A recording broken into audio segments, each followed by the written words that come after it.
tous, j'espère que vous allez bien et bienvenue pour la 7ème journée de Arkema Premier League avec le match qui opposait le Paris FC face à Montpellier. N'hésitez pas à vous abonner à ma chaîne YouTube, à la chaîne gros pouce bleu, à me suivre sur ma page Facebook, Insta et TikTok sont dans la description. Sur ce les amis, on est parti. Ah putain les amis, qu'est-ce que ça fait du bien de prendre une petite pause sur YouTube. Désolé hein, pour ceux qui attendaient le débriefing contre le FC Nantes. Voilà, j'ai pris une petite pause hein, parce que j'en pouvais plus de ce rythme de travail sur YouTube. Mais bon, c'est pas grave, je suis de retour pour de bon jusqu'aux fêtes de fin d'année. Et on y va. Alors, comment aborder ce match de la 7ème journée, le main event de cette 7ème journée de Arkema Premier League, face à une équipe Montpellier-Rennes, bon, qui a eu un petit début de saison assez difficile, mais qui depuis quelque temps avait retrouvé quand même des couleurs, hein, en enchaînant quelques victoires, voire peut-être des matchs nuls. Mais c'est vrai que oui, cette équipe Montpellier-Rennes depuis ce mercato estival était un petit peu détruit, si je peux dire ça, si on peut dire un peu les termes, suite au départ enfin surtout au remaniement du projet avec le fils de le regretté Louis Nicolas. Après je trouve que malheureusement ce passage de flambeau à son fiston, c'est un peu une catastrophe, hein, on va pas se mentir. Et même surtout à vue des mauvais résultats des hommes, et de se débarrasser malheureusement des joueuses qui étaient un peu les éléments clés de cette équipe Montpellier-Rennes, comme Faustine Robert ou Maëlle Lacrar par exemple, ou Charlotte Bilbao récemment qui est partie dans une nouvelle franchise canadienne. Mais bon, ça après vous ferez votre recherche de votre côté. Donc c'est vrai que c'était une équipe Montpellier-Rennes un petit peu remaniée, donc même avec des nouvelles recrues comme Ella Palis par exemple. Mais c'est vrai que ce match du samedi soir, j'ai pas vu une équipe Montpellier-Rennes si mauvaise que ça, quoi. Après, c'est sûr que d'un point de vue global, c'est sûr que pour ceux et celles qui suivent le football féminin depuis sur ces 10 dernières années, c'est sûr que vous avez vu plus une équipe Montpellier-Rennes qui était un petit peu l'équipe favorite du championnat de D1 féminine, ancienne appellation. Donc avec les Lyonnais, Paris Saint-Germain ou Juvisy, avant que ça devienne Paris FC, et Montpellier justement, qui occupaient un petit peu les sommets de cette élite du football féminin français. Et en regardant un petit peu ce match du samedi soir, bon, voilà, c'était sur les chaînes de Canal+, donc j'ai pas pu faire de capture d'écran pour illustrer un petit peu les faits de jeu. Vu que je n'avais pas regardé le match contre le FC Nantes, et qu'apparemment il y avait une nette domination des Parisiennes sans pour autant être récompensé, bah fallait quand même un petit réveil collectif, hein, c'est sûr et certain ça. Mais franchement en ce début de match, voilà, moi en fait en tant que spectateur, si je vois ce genre de choses avec une belle construction collective dans le jeu, dans l'animation offensive, et que l'occasion se finit au fond des filets, bah ouais, moi ça me va direct. Surtout dans les 10 voire premiers quarts d'heure du match. Voilà, il y a eu ce but, bon, assez casquette un petit peu de Maëlle Garbino, donc qui a profité d'une première frappe de Kessia Bussy, une frappe enroulée, qui a tapé la barre transversale, et que Maëlle Garbino a très bien anticipé à la réception du ballon pour pousser le ballon au fond des filets, dans les cages de Justine Neron. Et c'est là, bon, déjà, comme on dit, dans les 10 premières minutes, pour le premier quart d'heure, voilà, les débats sont lancés. On sait que les Parisiennes aiment ce genre de scénario et tout. Mais là, d'ailleurs, je voudrais vous demander un petit peu de participation à cette vidéo dans l'espace commentaire. Il y a certaines choses que je voudrais que vous répondez dans l'espace commentaire. Donc là notamment le but égalisateur de Montpellier, de l'américaine, alors je sais pas son nom mais je mettrai ça à l'écran.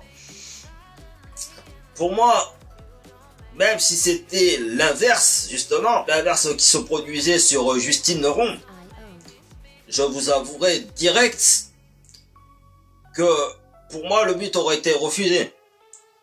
Et bien là, dans cette action-là, pour moi, là aussi le but il devait être refusé à Montpellier, parce que le problème, c'est que là c'est sur phase de coup de pied arrêté, sur un corner, ok, ça certes, il n'y a pas de souci, mais du moment que la gardienne intervient sur un duel aérien, et qui, en plus de ça, avait l'air déjà de saisir le ballon, et que une Montpelliéraine fait une petite charge illicite pour déstabiliser Nadossi, là, pour moi, là, je suis assez d'accord avec Chamaka sur le fait que le but aurait dû être refusé, plus une faute en la faveur du Paris FC.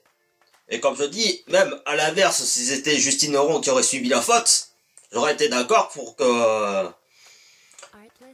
le but soit refusé aussi, également. Mais je vous avoue que ce but égalisateur, je l'ai un petit peu quand même en travers de la gorge, quoi. Après, bon, s'en est suivi, voilà, un match assez ouvert en première période.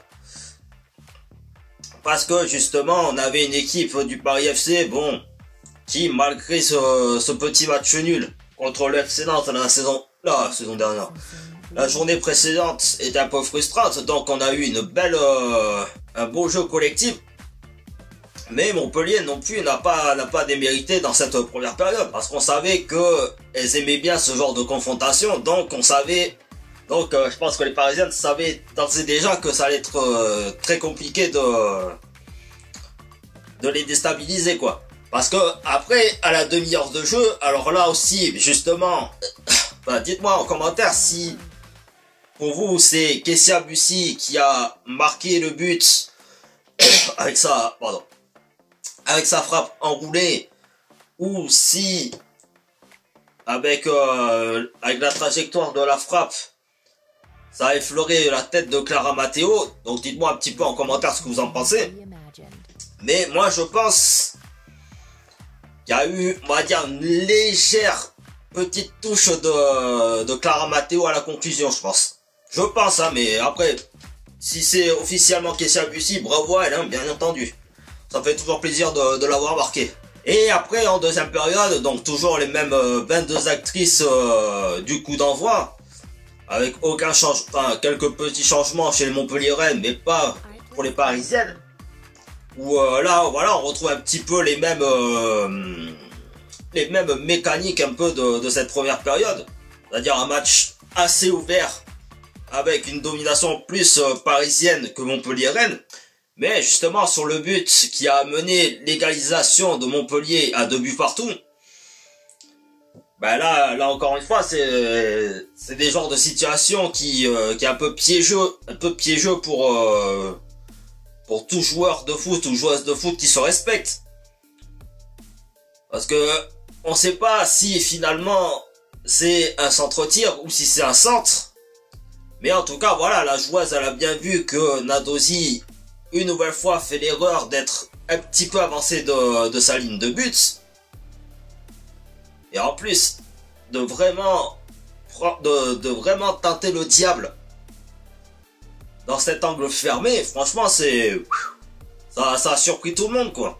Ça a surpris tout le monde et encore une fois, ça a relancé le match vraiment dans cette deuxième période. Et puis là, on arrive à un moment clé du match.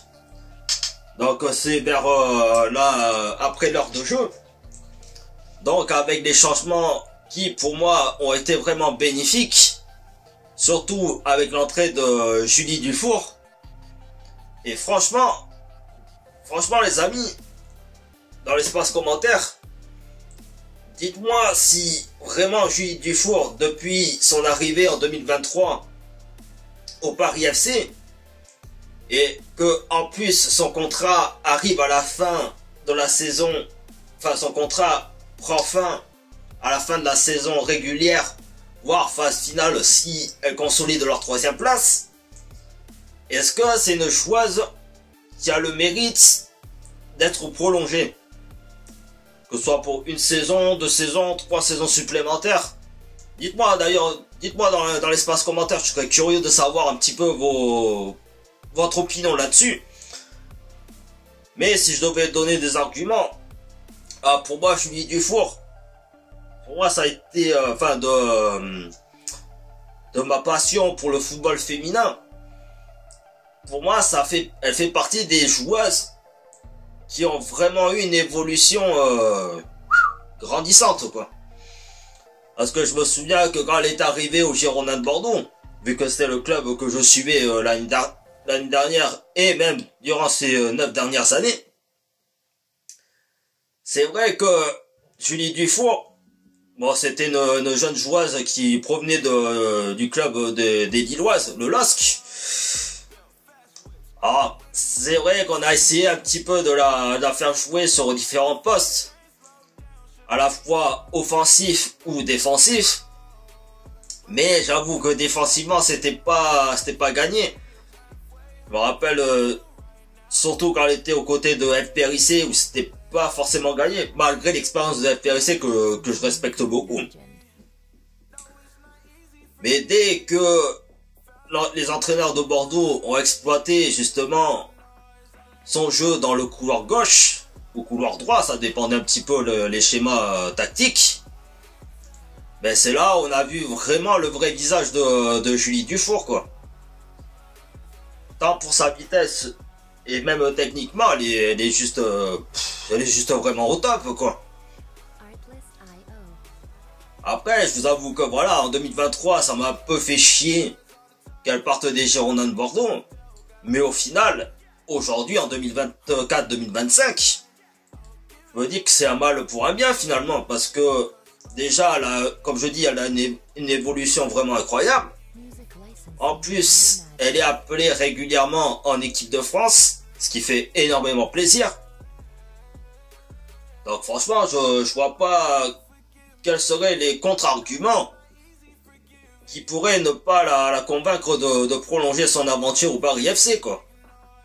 Que ce soit pour 3 saisons, 4 saisons, peu importe le nombre d'années supplémentaires. Donc franchement, Julie Dufour, si tu vois cette vidéo, ben, continue l'aventure au Paris FC, en fait. Ne lâche pas l'affaire. Après, bon, si t'as des envies d'aller à l'étranger, pourquoi pas, mais comme je dis, une évolution comme ça, faut pas la lâcher, quoi. Franchement, ça fait vraiment plaisir. Et donc, pour revenir un petit peu au fait du match, ben voilà, comme je disais, Julie Dufour, ben ça fait énormément du bien quand elle rentre en jeu, ou quand elle est dans le 11 de départ. Parce que le premier but qu'elle marque, alors malgré certains avis contraires qu'il y avait une position d'hors-jeu, parce que ils pensaient tous que Clara Matteo avait touché le ballon justement de la trajectoire, de la profondeur, enfin, la trajectoire de la passe de Daphné Corboz. Alors, comme je dis, est-ce qu'elle a touché ou pas touché, ça, on n'en sait pas trop, mais en tout cas, le but a été finalement validé. Et puis après, voilà, le doublé a été signé en fin de match, dans le temps additionnel qui était quand même de 8 minutes. Ce qui est quand même un peu scandaleux, je trouve, hein. Surtout depuis qu'il y a eu la Coupe du Monde au Qatar. Mais bon, ça c'est un autre délire, hein. On va pas rentrer dans ce débat. Et bon, voilà, après, quand on parle de Julie Dufour, on peut aussi parler de Mathilde Bourdieu. Bon, certes, comme je dis, je répète, ça fait des mois et des mois, malheureusement, qu'elle ne marque plus de buts. Bon, en enlevant bien sûr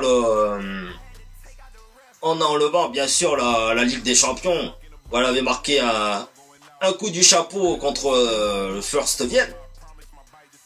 Mais sinon, dans le championnat, c'est pas gagné. Mais, ceci dit, là où je suis quand même assez content de Mathilde, c'est justement qu'on lui attribue ce rôle de délivrer des passes décisives. Parce que là, sur l'action, elle partait seule face à Justine Leron, mais en fait elle s'est dit, si la joueuse adverse en défense revient sur elle, est-ce qu'elle va réussir pardon, à aller jusqu'au bout de son action, ou est-ce que justement elle va gâcher cette occasion. Donc elle a préféré faire une petite feinte histoire d'effacer la dernière joueuse en défense et de délivrer la passe décisive à Julie Dufour pour qu'elle mette son doublé, quoi. Et franchement ça fait vraiment du bien, quoi. Ça fait vraiment du bien,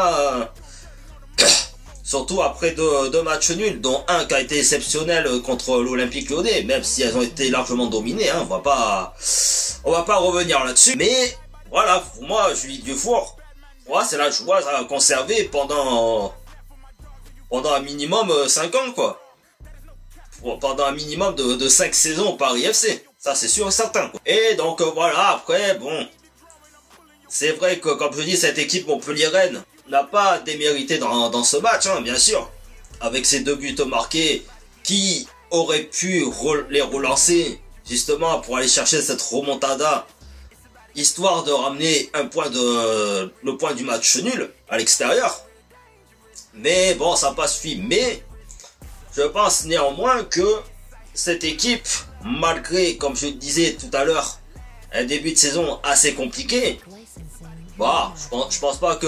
je ne pense vraiment pas qu'elles vont être reléguées non plus. Parce qu'il y a quand même de la bonne qualité de jeu dans cette équipe montpelliéraine, que ce soit défensivement et offensivement, même s'il manque quelques petits éléments, comme je dis, pour vraiment être tueuse dans les derniers mètres, et même dans la finition. Mais je pense que pour cette équipe, c'est de bon augure, quoi, pour la suite de la saison.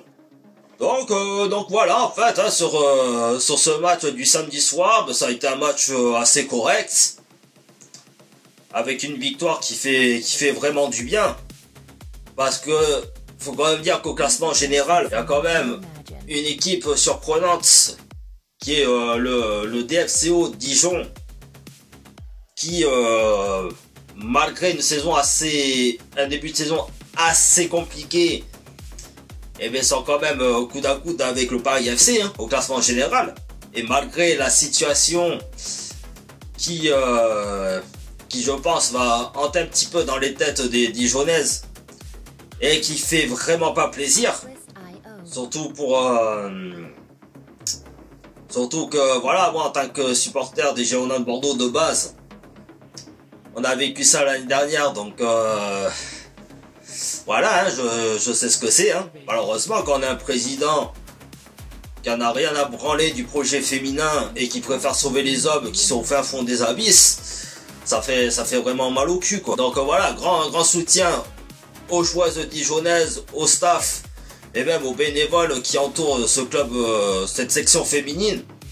J'espère que vous allez trouver une issue de survie pour ne pas totalement disparaître de l'élite du football féminin, quoi. Parce que c'est vrai que depuis 2018 voire 2019, c'est quand même une équipe qui, malgré tout, bon, certes joue le maintien chaque année, mais il y a quand même des bonnes joueuses, hein, faut pas se le cacher non plus. Donc entre autres, les joueuses fidèles comme Léa Declercq, qui a Rose Lavaux, qu'on a connu au Girondins de Bordeaux. Il y avait même Solène Duroy, bon, même si c'était un court passage. Il y avait Solène Barbens. Il y avait comment elle s'appelle, la Nigérienne Désirée Opananzi. Donc il y avait quand même de la qualité. Mais franchement, cette situation, ça fait, comme je dis, ça fait vraiment mal au cul, quoi. Donc j'espère qu'elles vont vraiment survivre dans tout ce bazar, dans tout ce charabia de leur président. Donc voilà les amis, la vidéo touche à sa fin, j'espère que ça vous aura plu. Si c'est le cas, n'hésitez pas à vous abonner à ma chaîne de YouTube, à lâcher un gros pouce bleu, à me suivre sur ma page Facebook, Instagram et mon compte TikTok qui sont dans la description, et ainsi qu'activer la petite cloche pour être au courant de mes prochaines vidéos. Donc le prochain match, ce sera contre le Racing Club de Strasbourg. Bon, qui reste quand même sur une mauvaise série, on va pas se le cacher, avec une seule victoire à leur actif. Mais on sait jamais, hein. Sur un malentendu, ça peut être encore une surprise. Allez, sur ce les amis, à la prochaine. Moi, je vais manger une saucisse de Strasbourg. Alerte à la vanne pourrie. Allez, ciao ciao.